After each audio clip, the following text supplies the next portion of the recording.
Hi friend, তো প্রথম video SSB রানীরাঙ্গা যাদের মাঠ পড়েছে, তো তারা কখন লাইন দাঁড়াবে সেটা নিয়েই।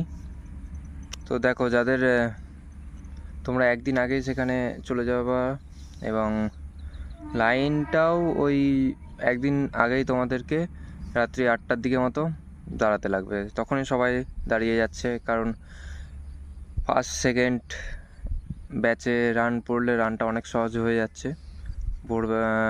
খুব তাড়াতাড়ি রান হয়ে যাচ্ছে। এবং পরে রান দাঁড়ালে ভাবছো যে পরে দাঁড়াবো 4টা 4:30টায় আগের দিন, তো ওইভাবে করলে দুপুরে পড়ে যাচ্ছে রান, রোদ উঠে অনেকটাই কষ্ট হচ্ছে অনেকজনের। তো তোমরা ট্রাই করবা যে আগের দিন রাত 8টা থেকে লাইন দাঁড়িয়ে যাবা, পারলে কয়েকজন বন্ধুরা মিলে অল্টারনেট করে করে লাইনটা দাঁড়াবো, সেটাতেই ভালো হবে।